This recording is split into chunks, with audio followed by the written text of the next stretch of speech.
Namaku Yadi. Aku seorang mahasiswa tingkat akhir di salah satu perguruan tinggi swasta yang ada di Bandung. Malam ini aku akan membagikan cerita seramku saat bertemu dengan makhluk halus. Pada tim Nightmare Site yang kejadiannya ini terjadi beberapa bulan yang lalu.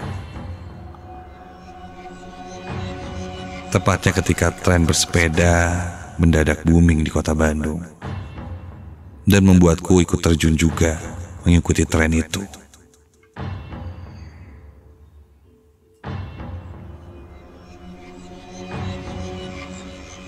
Saat itu aku berencana bersepeda dengan 3 teman kampusku.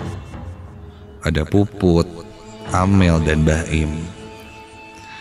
Awalnya kami berencana untuk bersepeda sore hari sambil menikmati matahari terbenam. Namun Puput dan Baim ada jadwal bimbingan skripsi dengan dosen pembimbingnya, sehingga kami harus memutuskan mengundur waktunya menjadi malam hari, mulai jam 7 malam.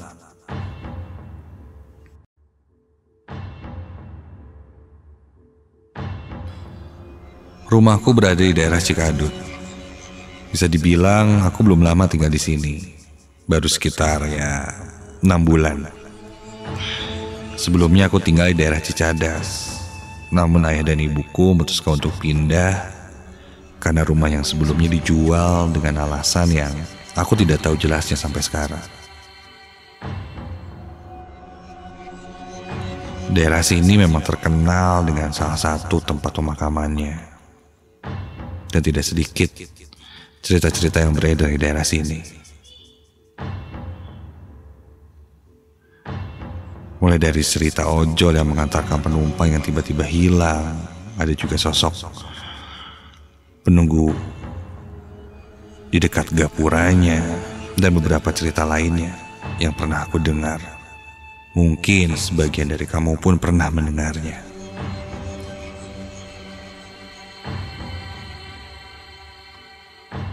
Tibalah pada hari itu.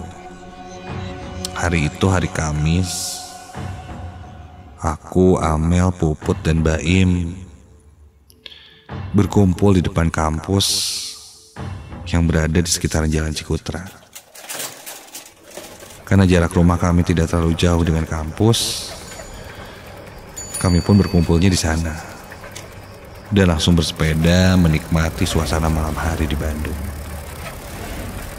Kami berkeliling mulai dari jalan di Pati Ukur, lalu ke daerah Dago, Jalan Merdeka, Kosambi, lalu lanjut ke Jalan Sunda.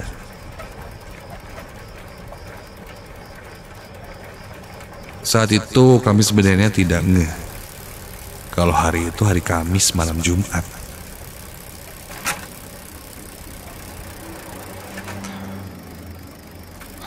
Ditambah kondisi jalan yang sudah lumayan sepi, meskipun belum terlalu malam. Sampai setelah cukup lama kami bersepeda, kami memutuskan untuk beristirahat di salah satu taman dekat Taman Maluku. Kami duduk santai sambil bercerita-cerita. Dan entah kenapa pikiran Baim waktu itu di tengah obrolan yang awalnya biasa saja, tiba-tiba bercerita tentang kejadian-kejadian seram.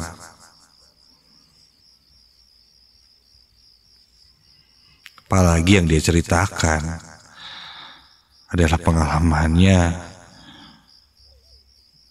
ketika lewat di daerah rumahku yang sekarang.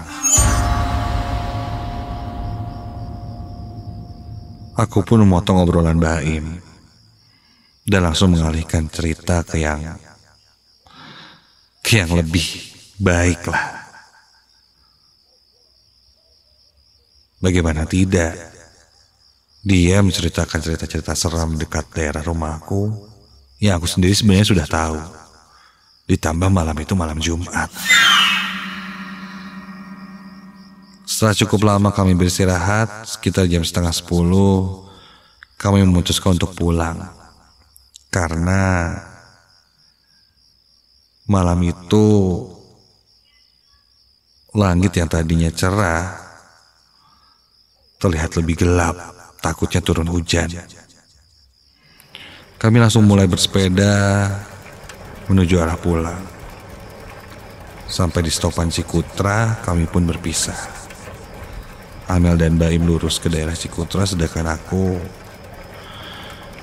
berbelok ke arah kanan ke daerah Cicahem.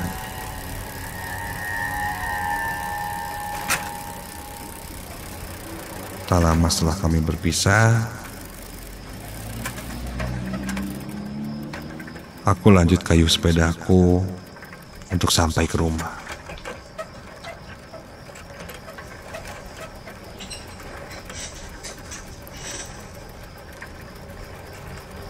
Aku sempat melihat jam ketika itu sudah menunjukkan jam 10:30 malam.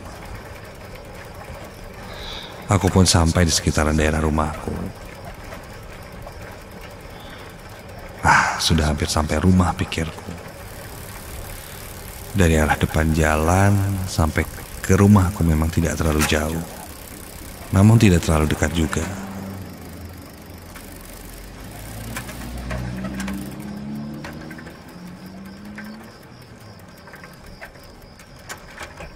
Namun ketika aku mulai masuk ke daerah rumahku itu, perasaanku tiba-tiba saja mulai berubah.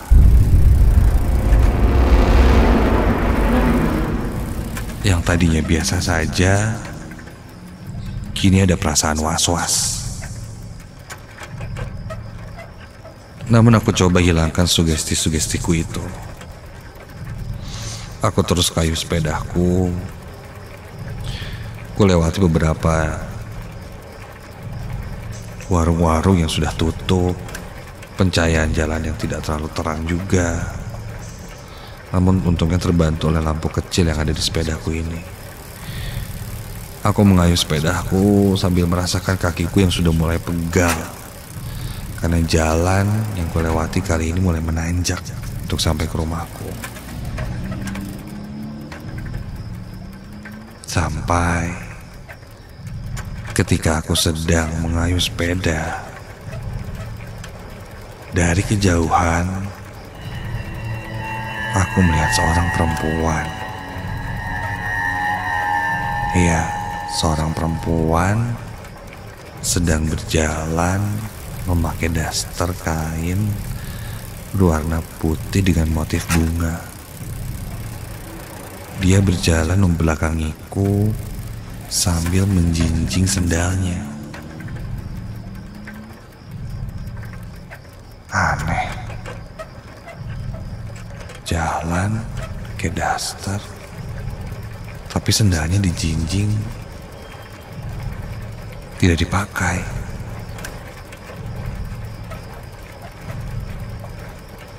Kulihat secara seksama baju daster yang dia gunakan pun terlihat lusuh dan kotor, juga rambutnya berantakan.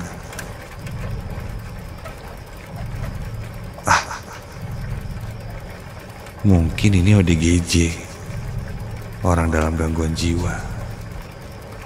Perlahan aku menyusulnya dengan sepedaku. Kulihat perempuan itu, dia masih terus berjalan, namun tidak menoleh sama sekali padaku. Dan ketika aku menyusulnya,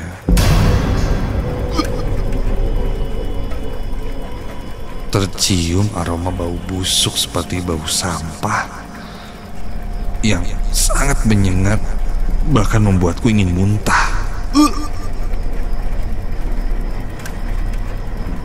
Dan jelas terasa tercium ketika aku melewati perempuan itu. Aduh, bau banget tuh orang. Begitu ucapku. Belum jauh setelah aku lewati perempuan itu, Kurasakan ada yang jatuh dari saku celanaku. Saat aku lihat, ternyata itu masker yang sempat aku gunakan. Maskerku terjatuh. Aku langsung menghentikan laju sepedaku dan langsung menurunkan standar sepeda, lalu berjalan ke belakang untuk mengambil maskerku yang tak jauh dari tempatku berhenti.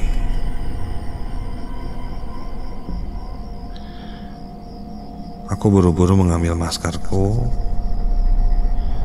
dan ketika aku lihat ke belakang, sosok perempuan yang seharusnya masih ada di belakangku kini sudah tidak ada.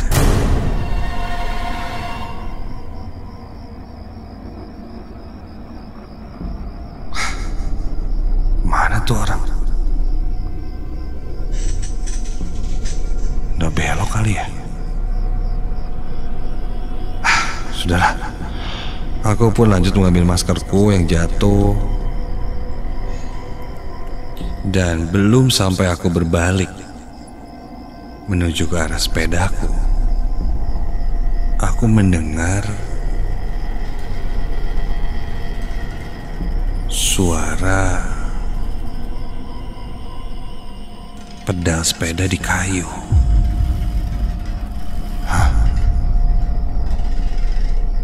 Buru-buru aku berdiri dan melihat ke arah sepedaku. Loh, kulihat sepedaku terlihat agak miring dengan roda belakang yang berputar dengan sendirinya. Pedal sepedaku pun berputar sendiri. Aneh.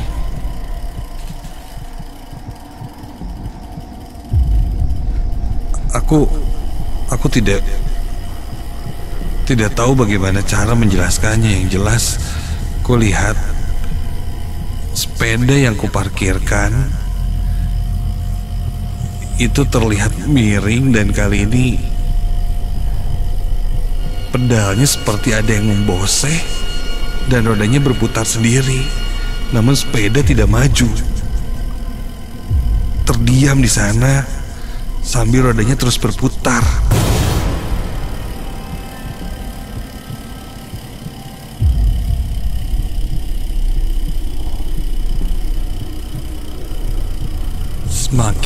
Semakin cepat dan sepedaku pun terlihat jatuh seperti terbanting. Namun ketika itu tidak ada siapa-siapa di sana. Jantungku berdegup dengan kencang.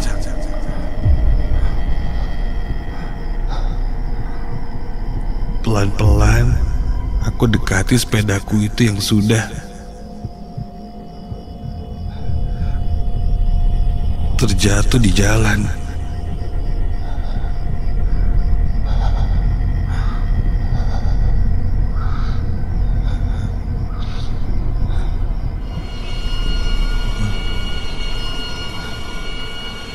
Aku ambil sepedaku dan ku coba untuk berdirikan lagi.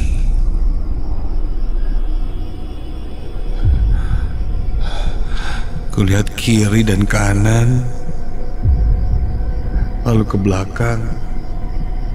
Jelas tidak ada siapa-siapa di sekitarku. Hanya ada aku sendiri.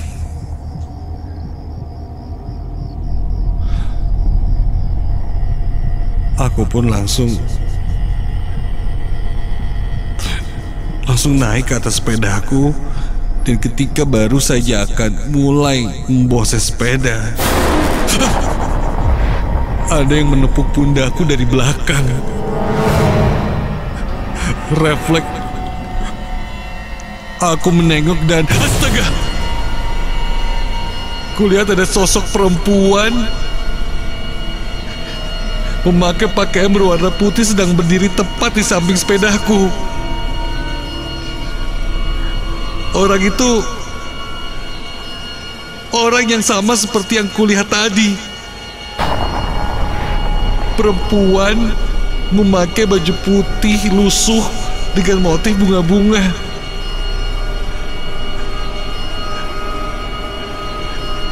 Wajahnya tidak terlihat jelas olehku karena tertutupi oleh rambutnya yang panjang yang menutupi wajahnya. Mulai tercium bau yang sangat menyengat, bau busuk seperti bangkai yang sangat tidak enak.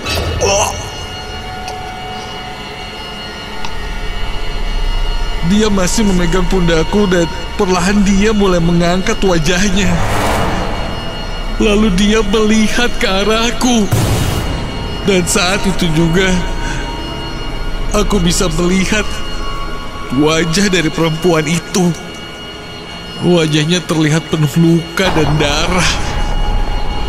Matanya seakan mau keluar, melotot ke arahku.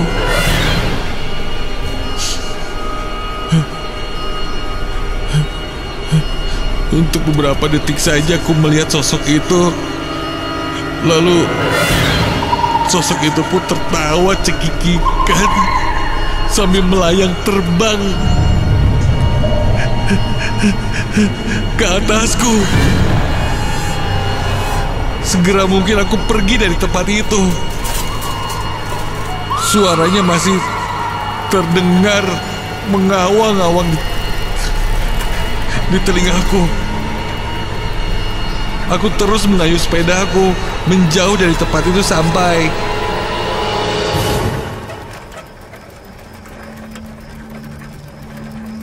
tak jauh dari sana. Kulihat keramaian ada pos ronda. Kulihat ada 2 orang bapak-bapak yang sedang berjaga di sana. Dan karena panik, aku meminta tolong. Dan akhirnya aku pun berhenti di pos itu. Bapak itu coba menenangkanku dan bertanya kenapa, apa yang kulihat. Bapak itu langsung bertanya apa yang kulihat. Berarti kejadian ini mungkin sudah sering terjadi. Aku pun ceritakan apa yang kulihat di sana. Bapak penjaga di sana pun bilang itu sudah biasa. Bukan hanya aku saja yang suka diganggu. Ketika ada yang sendirian melewati jalan itu, pasti saja ada ceritanya. Mereka mungkin tidak bermaksud untuk mengganggu kita. Malah mungkin mereka ingin menemani kita yang sedang sendirian melewati jalan itu. Namun, kitanya yang tidak bisa menerima mereka. Ketika muncul dengan wujud yang seperti itu.